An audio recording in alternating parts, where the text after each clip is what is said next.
મારો ધંધો અત્યારે મુંબઈમાં હાલે છે, અમદાવાદમાં હાલે છે. અહીં કોઈ ધંધો કરવાની જરૂર જ નથી. હવે 10% વ્યાજની તો વાત જ ખોટી. 10%નું તમે મારે છે ને અત્યારે ચૂંટણીની મર્યાદા બોલે છે. હમણાં હું આ માઇક બંધ કરી દઉં ને પછી તમે બધા મને પૂછજો, એટલે હું નામ આપું, ઈ નામનો મેમણવાડામાં તપાસ કરી આવજો ને અહીંયા તો તમને ખબર જ હશે. પછી તમે બધા મને કહેજો કે કેટલી સાચી વાત ને કેટલી ખોટી વાત. એટલે જો અમારે લેડીઝ સીટ છે, અમારે પરિવારવાદ જ કરવો હોત તો હું અહીંયા ચૂંટણી લડતી હોત.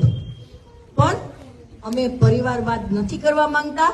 અહીંયા જે લુખાગીરી છે, જે દાદાગીરી છે, જે એ લોકોનો ત્રાસ છે એને ડામવા માટે આવ્યા છીએ અને એ ડામીને જ રહેશું.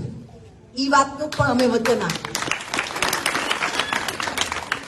ખાલી વાતો કરવા નથી આવી. વિકાસની વાતો મારે 100% છે. અહીંયા તમારા ચોપડે 4 બગીચા નગરપાલિકામાં બોલે છે. બગીચામાં કોઈ આંબલી પીપળી કરી આવ્યા? કોઈ બગીચામાં ફરવા ગયા?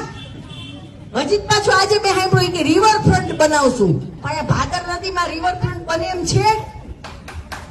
કયો મને તમે વાત એવી કરો કે લોકોને ગળે ઉતરે. અત્યારે અહીંયા આ નાનામાં નાનું છોટા જેવડું છોકરું હોય કે મોટો વડીલ હોય, દરેકના હાથમાં મોબાઈલ છે. મોબાઈલની અંદરમાં ગૂગલ છે. ગૂગલ છે ને એમાં દુનિયાની દરેક વાત આવી જાય. તમારે કોઈને પૂછવું નથી પડે એમ કે ક્યાં હું થાય ને ક્યાં ન હું ન થાય. ખાલી વાતોથી હવે પેટ ભરાશે નહીં.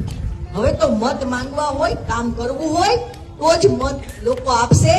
આ વખતની ચૂંટણી ઈ છે, પરિવર્તનની ચૂંટણી છે. પરિવર્તન ઈ લોકો જો લાવી દે ને તો બહુ થઈ ગયું. પણ એનામાં 32 વર્ષમાં પરિવર્તન નથી આવ્યું. ખાઈ પણ હજી પાતળા જ છે. કોઈ જાડું નથી થતું એમાંથી. મને તો અફસોસ ઈ થાય કે ચાલુ હું તો જાડેજા કુટુંબની બે ટાઈમ નથી જમતી. એક ટાઈમ જમું છું. એક ટાઈમ નાસ્તો, બપોરે ન ખાવ અને રાતે ખાવ તોય હું વધતી જાઉં છું. અને આ લોકો તો રેતી, ચૂનો, સિમેન્ટ, પથ્થર, આ શું કહેવાય, આ બ્લોક, બરાબર, સ્મશાનના લાકડા, કેટલું બધું ખાઈ ગયા. તમારે બધી ગ્રાન્ટો ખાઈ ગયા. લોકોના મકાનના પૈસા ખાઈ ગયા. હું આજે એક આખા વિસ્તારમાં હતી ને, જ્યાં તમારે, હવે તમને કહી દઉં બધાને, જ્યાં જે લોકો અહીંયા મકાનો નથી સરકારી મળ્યા, પણ જે સરકારી મકાનો જ્યાં છે ને, ઓલી બ્લેક કલરનો ગ્રેનાઇટ ચોટાડ્યો છે, પ્રધાનમંત્રી આવાસ યોજના. હવે આ છે ને હજી તમારી પાસે 4 દી છે. આ 4 દીમાં તમે બધાય છે ને મારી વાત માની એક જ કામ કરજો. જેટલી પ્રધાનમંત્રી આવાસ યોજના છે ને એ દરેક ઘરને છે